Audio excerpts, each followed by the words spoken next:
Welcome to day 228 of our Be a Better You annual challenge. Today we are talking about flip switch for emotional health and well-being. Focusing on emotional health and well-being this entire month. And today's topic is one that is near and dear to my heart. It's a tool and a technique called flip switch. I learned it from Lynn Grabhorn's book, Excuse Me, Your Life is Waiting. And actually, the workbook is where I really learned the lesson on how to use this and to use it in ways that help me to choose the emotions I want to feel and experience and the energy level I want to be at in order to create the life I want, not just create by default based on whatever emotions and feelings come our way. So Lynn Grabhorn, I actually was recommended her workbook by Jim Edwards when I was on the Jim boat, I don't know, 4, 5, one of those Jim boat cruises back in the day. But it took me like a year to go through that workbook, and that's a story for another day. But one of the strategies that I took out of that, one of the tools that is still one of my favorites, is called flip switch. Now, how to use a flip switch, I'll talk about how to do that. I'll share 5 practical ways and tips and things that I've used to make it even more powerful and quicker and easier and automatic for me to use these days. I'll share some tips about that, and then I'll share just one person's story. I've got 5 here, but I'll just share one since I'm talking about myself a little bit and how I've experienced it, because I think the most powerful thing I can share is my own story and my own experience with a tool, and then other people's using it too. Because if it works for me and if it works for other people, if it works for anybody else on the planet, that means it can work for you too. So what the heck is flip switching? Flip switching is taking a negative feeling and immediately transforming it to a higher energy vibrating feeling. And we do this to reprogram our brains so that instead of operating at low energy frequencies or low frequencies more often, we operate at a higher level of frequencies. Guess what? When we're in a higher energy, when we're in a better mood, we get better results in our life than when we're in a bad mood and at low energy and low frequency. I need a drink of coffee. Excuse me. It's thunderstorming here this morning, so my throat is... All right. So how do we use this tool?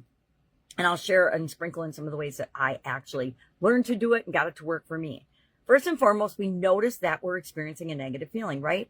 And who doesn't do that every day? I mean, every day, once a day, at least once a day, we feel something negative. Well, we know that if we keep operating in that negative frequency, that low vibration, we're going to get pretty low results. So as soon as we notice a feeling, the next thing we want to do is we want to pause and acknowledge that we're feeling it. Without judgment, we just want to say, whoa, I'm feeling really scared right now. And we don't judge it. We just say, oh, I'm feeling really scared right now. I like to name it. So I'll notice the feeling somewhere in my body, somewhere in my, usually my body first, but I'll think it, and then I'll pause and I'll acknowledge and I'll say, okay, I'm feeling really scared right now. Then I will mentally flip the switch from, usually if I'm feeling scared or anxious about something, I will switch it to curious and excited, because curious and excited to me is the opposite of that. And I know that if I'm approaching a situation with curiosity and excitement, I'm going to get a very different result than if I'm approaching it with fear, trepidation, and being scared. So then I find ways, the step 4 is to immerse ourselves in the feeling, the positive feeling, of course. So how do I get more curious and more excited about that?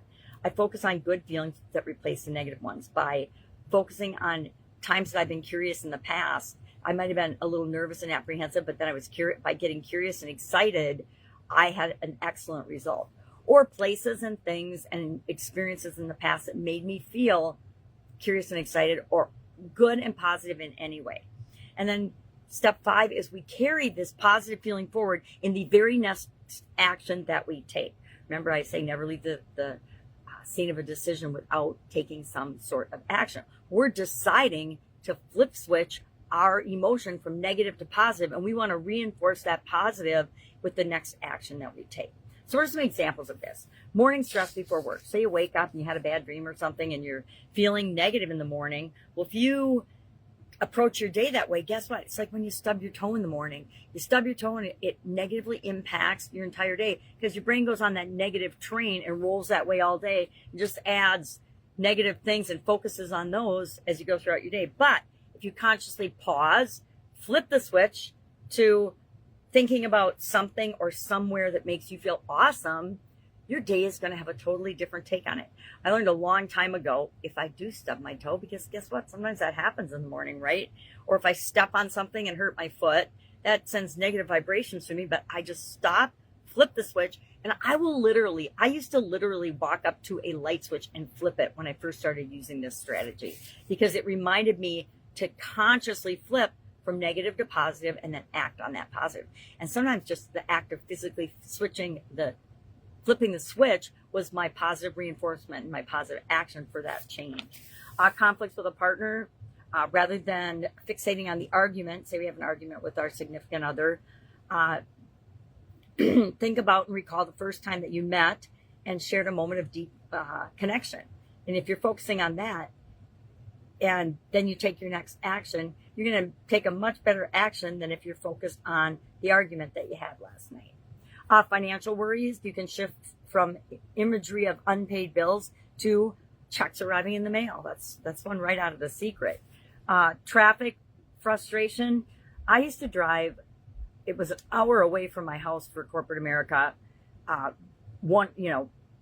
If there was no traffic, but usually if I went when there was traffic times, it could be 3 or 4 hours depending on the situation and the traffic. It's what happens in big cities. And so early on, I got frustrated in traffic, but while you're stuck in a traffic jam, close your eyes as long as it's safe and picture your favorite vacation spot. Picture a positive thing. I did this, but then using the flip switch strategy, I turned my automobile into a university on wheels. I can't remember what, motivational speaker talked about that, but I had done it before they even talked about it, because that was back in the days of cassette tapes. That's how old I am.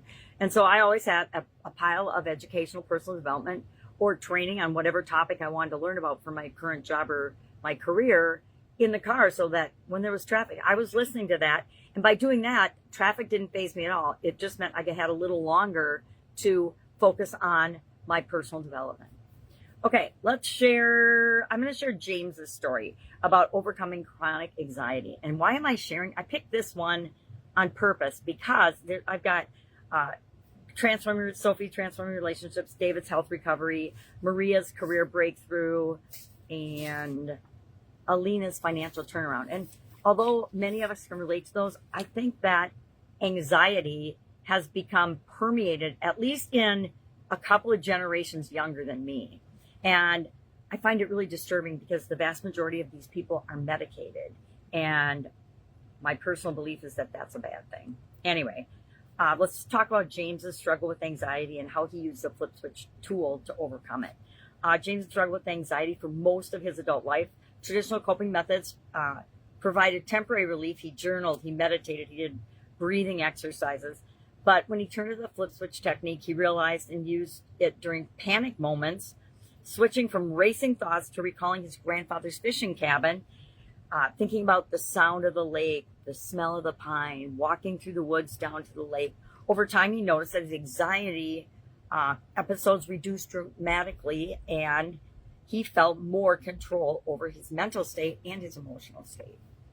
And I think that often medicine and people ourselves underestimate the power of our own ability to manage our anxiety, our stress, our feelings, because they're all feelings, right? And that we do have the power to do that. That's reflected in David's Health Recovery as well. And I have experience with that, learning that once I took control over my own health because the doctors couldn't figure it out, that's when everything changed in a positive way for me. Practical tips for mastering flip switching. I've used all of these and they've all worked for me. Number one, prepare your positive imagery bank in advance. So it's like having a story inventory. I don't know if I've talked about that or not yet, but I have an entire notebook full of different stories that I can tell if I want to share and teach about a different topic. Flip switch, we want to have a list at least of positive experiences, positive emotions that we want to switch to when we observe ourselves having a negative experience and negative emotions. We want to use sensory detail, just like we want to beef up our visualizations of what we want with all of our senses. We want to do the same thing with positive emotions and positive feelings. So as we're flip switching, we have a bank of imagery, and that includes our senses, our different senses. Practice at neutral times. Practice when you're not in a really negative feeling place. For a few months, I would practice every morning when I woke up. I would just practice flip switching. No matter, even if I woke up in a great mood, I would practice visualizing and preparing positive imagery stories to switch from negative emotions to positive. Just when, I was fine, but I wanted to have it so that it was a tool that I could instantly call upon when I needed it. You can also anchor it physically. Some people will do a touch. They'll touch their heart. They'll tap their head. Whatever works for you. I just tap my heart once, and that helps me to anchor physically the positive emotions that I want, because most of them come from my heart. And then stay consistent. Emotionally reprogramming is the most effective way that you can repetitively create the responses that you want yourself and maintain a higher energy level that I know of. I'm sure there's other ones that experts know, but I'm not an expert. I only know what works on me. All right, so what are we going to do today? We're going to practice flip switching. If you've never done it before, I guarantee you are going to be excited once you practice this a little bit and realize how powerful it is. Do what works for you. Like I said, I used to actually physically walk over to a light switch and turn it up or down, depending on the direction it was, to actually remind myself mentally, physically, and to anchor it. Well, I'm not always where I could have a switch that I could turn on or off. So that's when I started to anchor it on my body, just by tapping my heart. All right, any questions? Hit me up and ask.